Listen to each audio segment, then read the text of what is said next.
welcome to the channel. If you're new here, welcome, and please like, subscribe, and comment on our stories. Your feedback will help us become better storytellers and will support our effort. The humid air clung to my skin like a second shroud, thick with the scent of salt, drying fish, and the ever-present promise of rain. My name is She. Or it was, before the sea claimed me, before the red flag fleet branded me with a new identity, like a sailor's tattoo. I was just another ghost in the nameless clamor of Canton's waterfront, my days a monotonous rhythm of mending nets and haggling over paltry catches. Hope, like a distant ship on a hazy horizon, rarely docked in my harbor. My family, if I could even call it that, was a scattering of weathered souls, each struggling to snatch a living from the capricious South China Sea. Poverty was a ravenous beast, always at our heels, its hunger a constant companion. We knew the taste of want, the gnawing emptiness that settled deep in the belly. My mother, though strong as any man who ventured onto the waves, had seen her spirit etched with the lines of endless toil. My father, a stern but silent man, had the sea in his blood, his hands calloused from years of pulling nets, his eyes permanently squinted against the sun's glare. He dreamed of a bountiful catch, a turning tide, a moment when the scales would tip in our favor. But the scales of life, for us, were forever weighted down. Then came the rustle of whispers, carried on the salty breeze tales of a rising power, a force that bent the ocean itself to its will. The Red Flag Fleet. Their name was spoken in hushed tones of both fear and grudging admiration. They were pirates, yes, but not like the petty thieves who preyed on isolated sampans. No, these were an empire on the waves, their red banners a fiery challenge to the Qing emperor himself. I remember the day the whispers turned to a roar. We were out on the water, my father and I, the sun beginning its slow descent, painting the sky in fiery hues. Suddenly, a shadow fell upon us, not from a cloud, but from a monstrous junk, its sails crimson flags against the dying light. It was a vessel of the Red Flag Fleet. My heart hammered against my ribs like a trapped bird. My father, his face taut with fear, urged me to hide beneath the worn nets. A woman stood at the helm, her silhouette sharp against the setting sun. She was not beautiful in the conventional sense, her features strong, almost severe, etched with purpose. Her gaze, even from a distance, seemed to pierce through the very fabric of my being.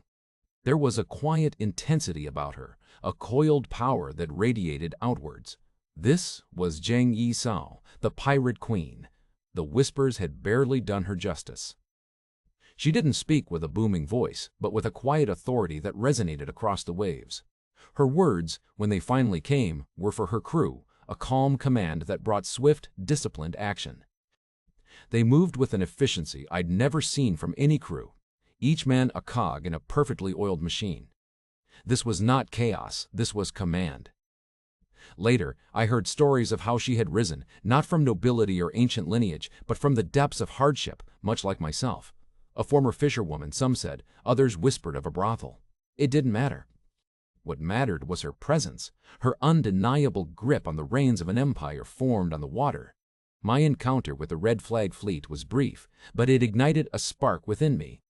It showed me a world beyond the constant struggle for survival, a world where a woman, not a man, held the reins of power. It planted a seed of rebellious hope in my young heart. I knew then, with a certainty that chilled and thrilled me, that my life would not be confined to mending nets in Canton. The sea called to me, but not just its currents, its opportunities, its power. My path to the Red Flag Fleet was not a grand, dramatic leap, but a series of small, desperate steps. The sea, in its indifference, continued to be harsh. My parents, worn down by the ceaseless struggle, began to fade. My mother, her body weakened by years of ceaseless labor, succumbed to an illness that medicine could not touch and poverty only exacerbated. My father, a man truly of the sea, was finally swallowed by it during a typhoon, his small fishing boat no match for the ocean's fury. I was orphaned, adrift. With nothing left to lose, I sought out the shadows where the pirate agents lurked. They were a motley crew, these recruiters, their eyes sharp, their mouths full of promises. I, a slip of a girl, spoke of my knowledge of the sea, my ability to navigate the treacherous currents, my desperate desire for a life beyond poverty. They saw the fire in my eyes, the hunger to survive, and perhaps a flicker of the same defiant spirit that burned in their pirate queen. And so, I found myself aboard a red flag junk, one among hundreds, a minuscule speck in a vast, red-sailed armada. The transition was jarring. The air was thick with the scent of tar, sweat, and gunpowder. The sounds were a cacophony of creaking timbers, shouts of command, and the ceaseless lapping of waves against the hull. But beneath the surface chaos, I noticed an underlying order, a stark discipline I hadn't expected from pirates. My first duties were menial, swabbing decks, mending sails, preparing food. I was another cog, as I had been on my father's fishing boat, but here the stakes were higher and the rewards potentially immeasurable. I watched, I listened, I learned. I watched Jing Yisao from afar, a distant, almost mythical figure. She rarely mingled with the common crew, her presence always commanding, always set apart. But I observed her, how she moved, how she spoke, how her eyes missed nothing. She possessed an uncanny ability to distill complex situations to their essence, her decisions swift and unwavering. It was rumored she had been a fisherwoman herself, then a prostitute, before marrying Zheng Yi, the formidable leader of the Red Flag Fleet. Their union was not one of tender affection, but a shrewd alliance, a forging of two wills to create an unstoppable force. He had the brawn and the existing network. She, by all accounts, had the brains, the vision, the strategic genius that would elevate the fleet beyond mere piracy. I recall a day when a skirmish erupted with a rival pirate band, a smaller, more desperate lot. Our junk, caught on the flank, was vulnerable. Fear, cold and sharp, gripped my heart. But then, a signal from Zheng Yisao's flagship, a series of precisely timed flag movements, flowed through the fleet. The air crackled with anticipation.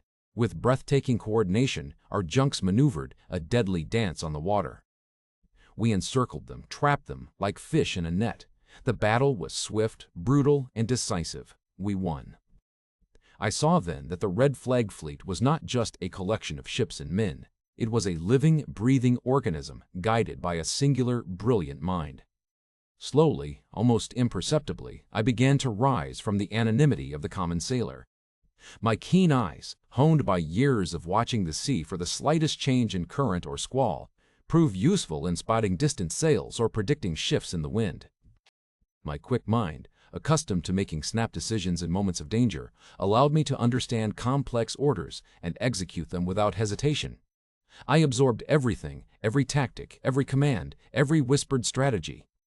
I was an observer, a sponge, soaking up the intricate details of pirate life. I learned about the Pirate Code, a set of strict rules enforced by Jing Yisao. It wasn't the romanticized version of Western pirates, but a pragmatic, brutal law that ensured order and maximized profit. Loot was to be registered and a portion given to the communal fund. Unauthorized plundering was met with swift, severe punishment. Women captured from merchant ships were respected and released unharmed, a surprising distinction that set the Red Flag Fleet apart from others. Discipline was paramount. Even the highest-ranking pirate was subject to the code.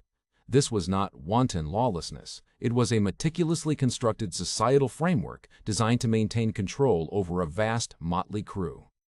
The fleet grew, its red sails a terrifying vision on the horizon for merchants and imperial patrols alike.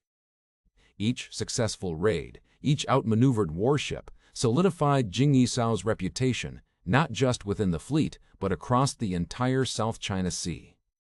She was building an empire, not with land, but with water, not with armies, but with junks, not with decrees, but with fear, and, paradoxically, a strange, undeniable loyalty. I was but a small part of it, yet the power of being connected to something so formidable, so audacious, was intoxicating. I was no longer a voiceless waif. I was a whisper of the crimson tide.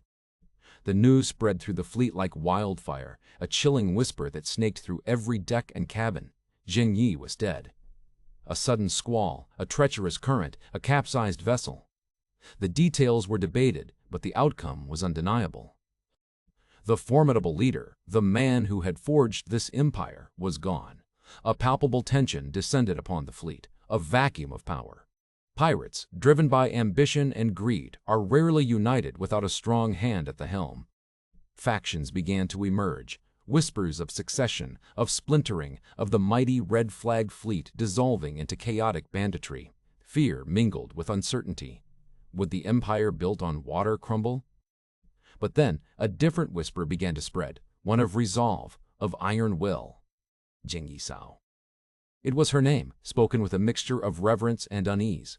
She moved with a quiet purpose, her presence radiating an undeniable authority. She was no mere widow. She was a force of nature, poised to take command. I remember her standing on the main deck of her flagship, the crimson banner snapping fiercely above her. Her eyes, cool and sharp, swept across the assembled captains and their retinues. There was no hesitation in her posture, no tremor in her voice as she addressed them. She spoke not of grief, but of the future. She spoke of unity, of strength, of the spoils that awaited them if they remained loyal.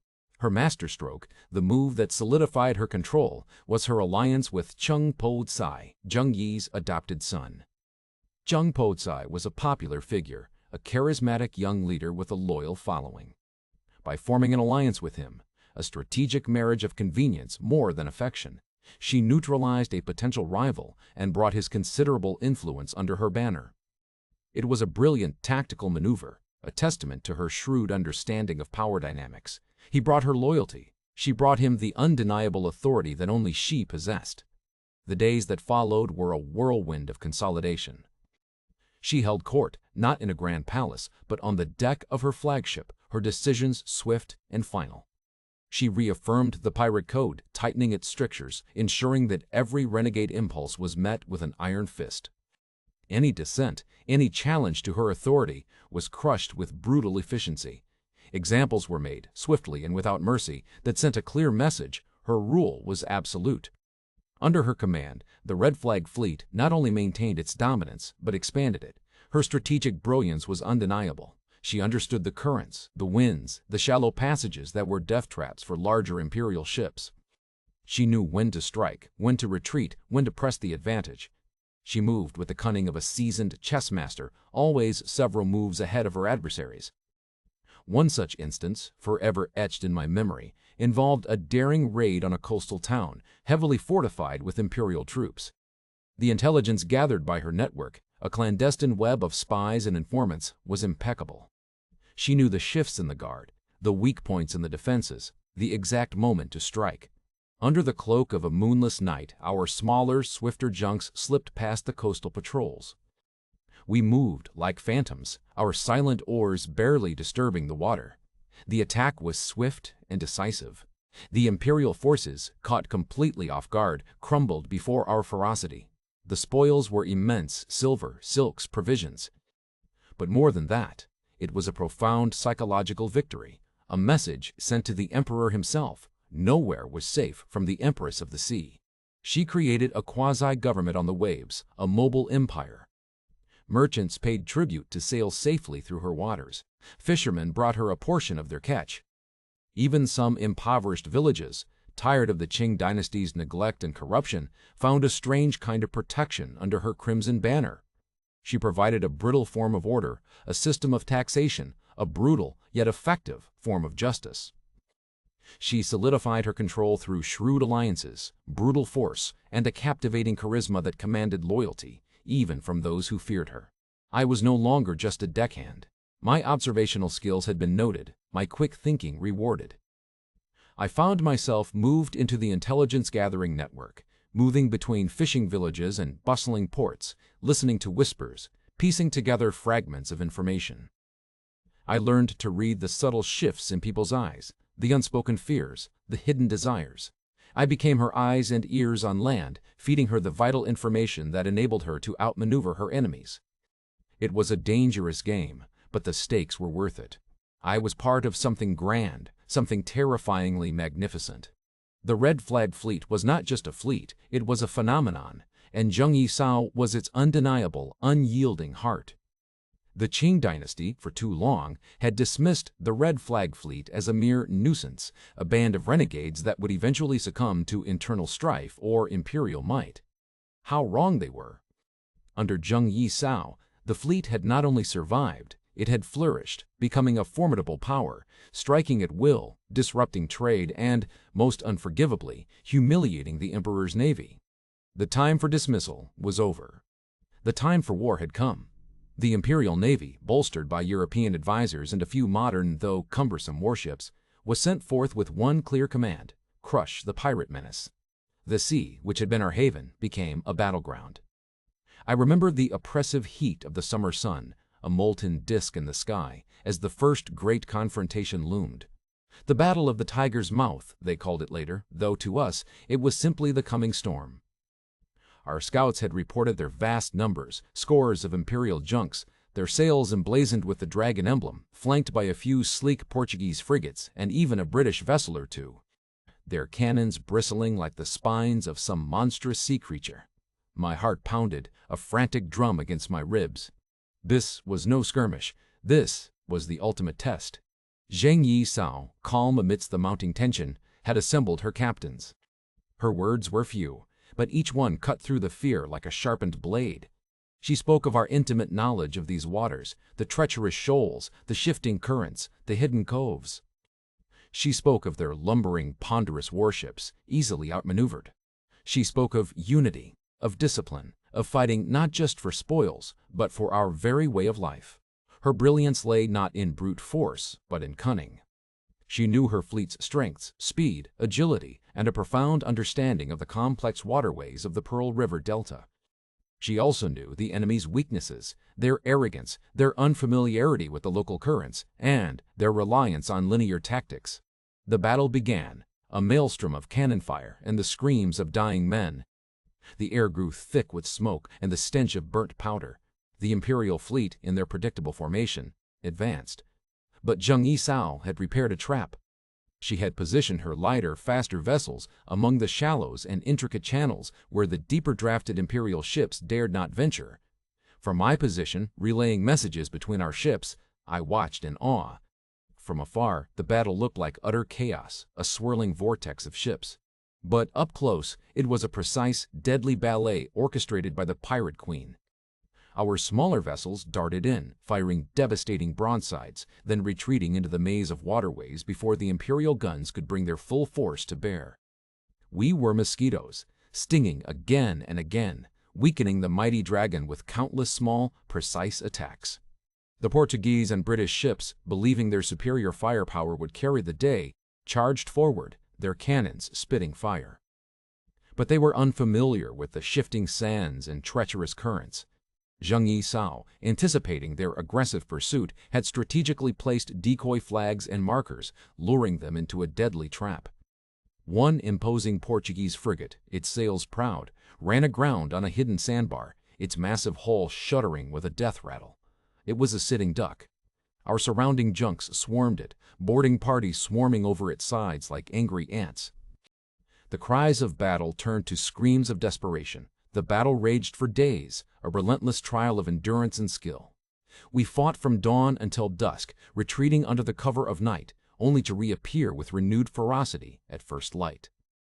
The imperial commanders grew increasingly frustrated, their grand strategy unraveling in the face of Zheng Yi Sao's unorthodox tactics. Their ships were damaged, their morale shattered. Finally, the impossible happened.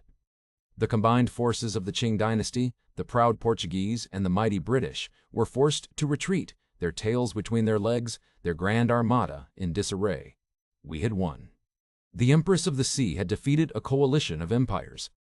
The victory sent shockwaves not just through the South China Sea, but across the world. A woman, a pirate, had outmaneuvered and defeated the most powerful naval forces of the era. It was a testament to her strategic genius, her iron will, and the unwavering loyalty she commanded from her crew. We cheered, our voices hoarse, as the last of the imperial dragons disappeared over the horizon.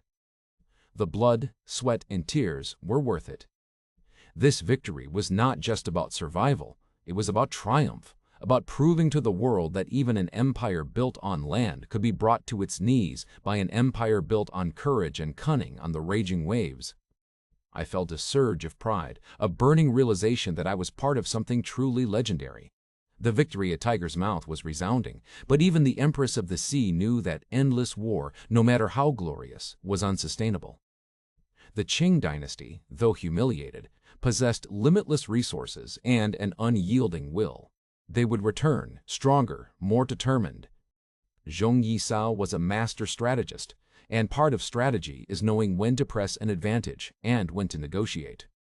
Rumors began to filter through the pirate network. The emperor was offering amnesty. Complete pardon for all pirates who surrendered. It seemed too good to be true, a desperate ploy by a desperate empire. Many of the captains scoffed, convinced it was a trap, a ruse to lure them to their demise. But Zheng Yisao listened, her keen mind discerning the subtle shifts in the political wind. She knew that the emperor, facing internal rebellions and a dwindling treasury, was truly desperate, and desperation, she knew, could be exploited. She gathered her inner circle, myself among them, our faces grim under the flickering lamplight in her cabin. Her voice, though soft, carried the weight of destiny. "They offer us amnesty," she stated, her eyes scanning our faces. "But we will not simply accept it. We will dictate our own terms." The ensuing negotiations were a masterclass in diplomacy, a high-stakes gamble played across the treacherous currents of power. The imperial envoys, accustomed to dealing with desperate criminals, were stunned by her audacity. She did not approach them as a defeated pirate seeking mercy, but as a sovereign ruler making demands. Her terms were unprecedented, audacious, and seemingly impossible: full amnesty for her entire fleet, every man, every woman, every ship. Retention of all their accumulated wealth, the vast treasure amassed over years of plunder. And, most shockingly, high-ranking positions within the Imperial Navy for herself and Chung Po Tsai. This was not surrender. This was absorption, a hostile takeover of the very forces sent to destroy them. The imperial envoys sputtered, their faces contorted with indignation. Such terms were unheard of. A pirate, a woman no less, daring to demand such concessions? But Zheng Yisao remained unyielding, her resolve a granite cliff against the pounding waves of their outrage. She reminded them of their humiliating defeat, of the crippling cost of their feudal war, of the chaos that would ensue if her fleet truly splintered and became a million unmanageable threats. She held all the cards, and she played them with the cold precision of a master gambler. I remember the day of the grand surrender, a spectacle orchestrated by Zheng Yisao herself. It was not a somber procession of defeated men, but a triumphant display of power. Thousands of our junks, their crimson sails now furled, lined the harbor. Our crews, disciplined and proud, stood at attention. And then, the ultimate act of defiance, Zheng Yisao, dressed not in the ragged clothes of a pirate, but in fine silks, walked unarmed into the Governor-General's yamen, a building that had once symbolized imperial authority over us. She walked not as a prisoner, but as a queen entering her new dominion. I watched, holding my breath, as she met the fearsome Governor-General Bai, a man known for his ruthlessness. No trembling, no supplication.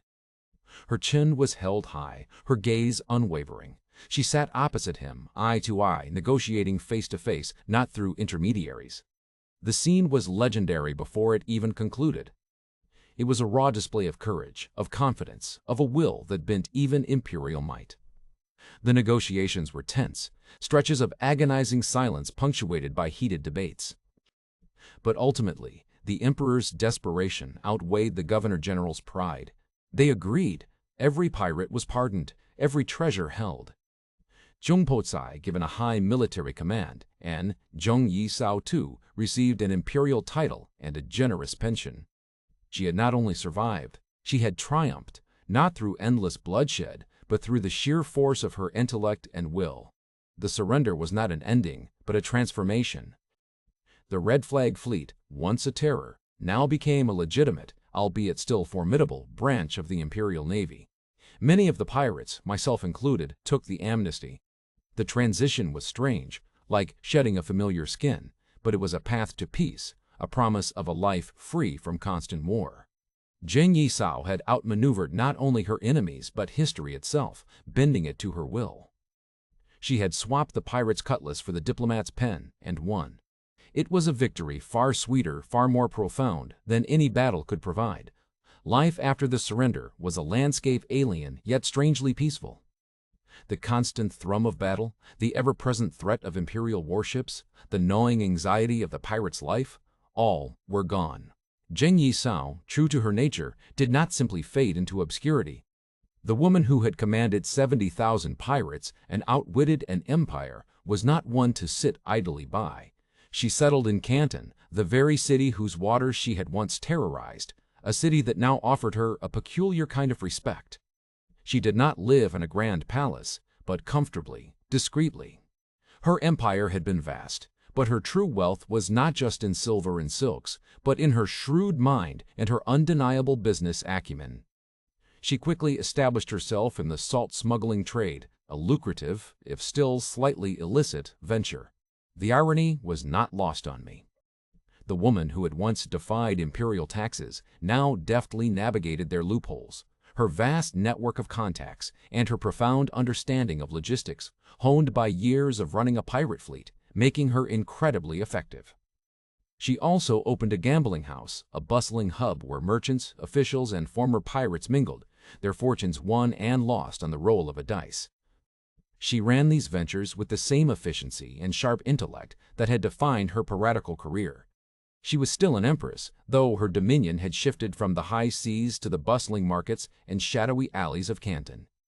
Chung Po Tsai, her adopted son and former ally, continued to rise within the imperial navy, distinguishing himself in campaigns against other pirate groups. He remained fiercely loyal to Zheng Yisao, a testament to the bond, born of necessity and survival, that they had forged. Their relationship, begun in strategic alliance, had matured into one of deep respect and affection.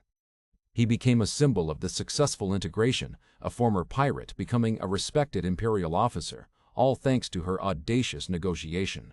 I, too, found a quiet life after the amnesty. My skills in intelligence gathering, my ability to move unnoticed, were no longer needed for raids, but they proved invaluable in the intricate world of Canton's markets.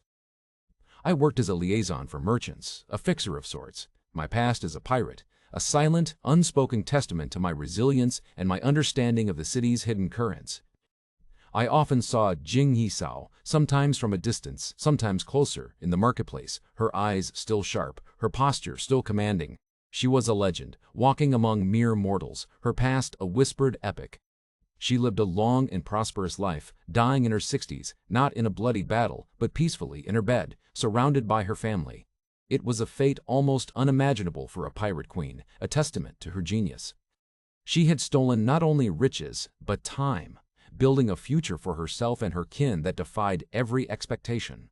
Her story, though legendary in certain circles, faded into the forgotten annals of history in the West.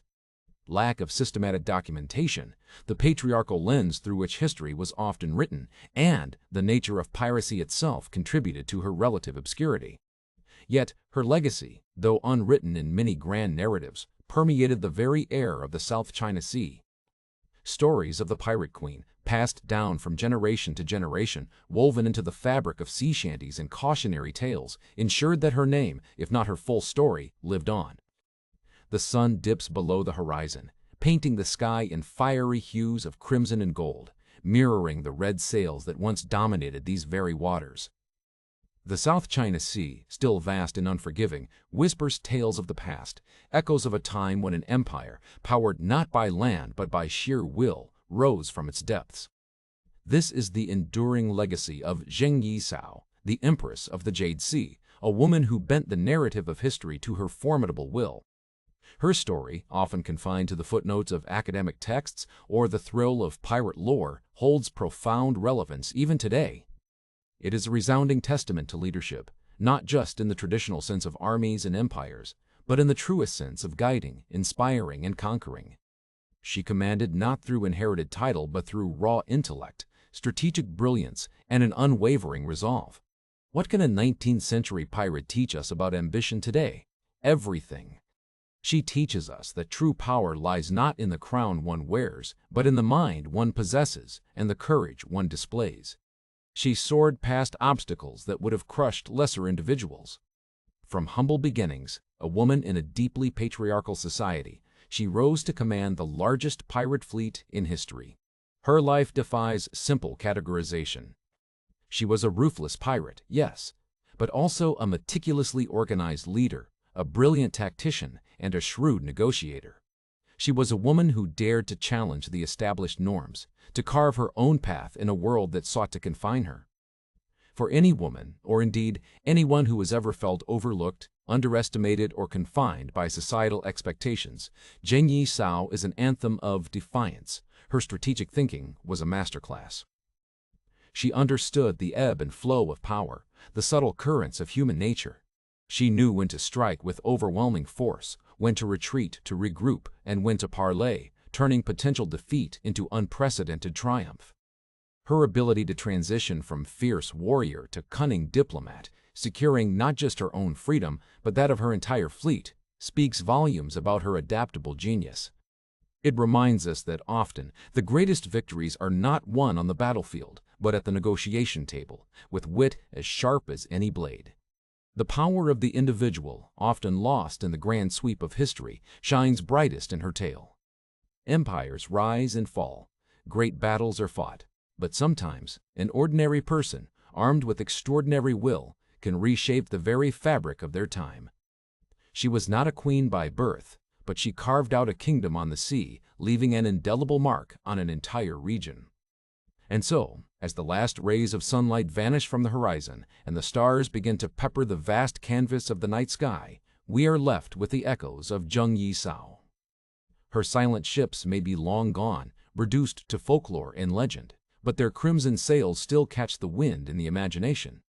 Her story is a powerful reminder that history is not just about kings and conquerors, but about the audacious spirit of those who dare to defy, to innovate, to lead, and to leave an unforgettable imprint on the world, one wave at a time. The Empress of the Jade Sea may have closed her eyes in peace, but her spirit, like the enduring current, lives on, forever shaping the tides of courage, ambition, and defiance. The sun has set, the stars are out, and the sea whispers its ancient tales. But beyond the written word, beyond the well-documented battles and negotiations, lies a deeper truth, a more personal resonance. For me, Shu, the orphan girl swept into the grand theater of Zheng Yi Sao's life. Her story is not just history, it is a profound echo of my own transformation. I came to the Red Flag Fleet a wisp of a thing, a ghost of the Canton waterfront, defined by poverty and loss. I harbored no grand dreams, only the desperate desire for survival. But Zheng Yi Sao, the pirate queen, showed me another way. She showed me that destiny was not merely something handed down, but something forged in the fires of adversity and the crucible of ambition. She molded herself, and by extension, she molded us, her disparate crew, into something fiercely disciplined, formidable, and undeniably powerful. I remember her eyes, cool and piercing, and the subtle shift in her posture that spoke volumes more than any shouted command. She was not just a leader, she was a sculptor of wills. She saw the potential in individuals, the spark of defiance, the hunger for something more, and she fanned that spark into a flame. And when she negotiated our amnesty, when she walked unarmed into the lion's den, she secured not just her own peace, but ours.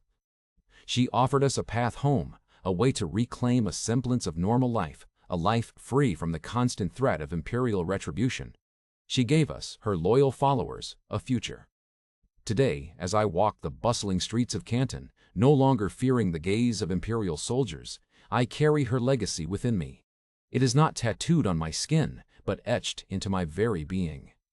The discipline, the resilience, the strategic thinking, the unwavering belief in one's own capabilities, these were the true treasures she bestowed upon me.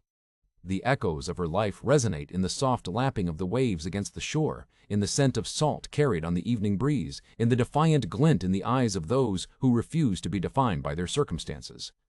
Her story, a whispered legend and a historical marvel, serves as a powerful reminder that even from the most humble of origins, and against the most formidable of empires, a single, indomitable will can rise, rewrite its own fate, and leave an indelible mark on the vast, uncharted seas of history.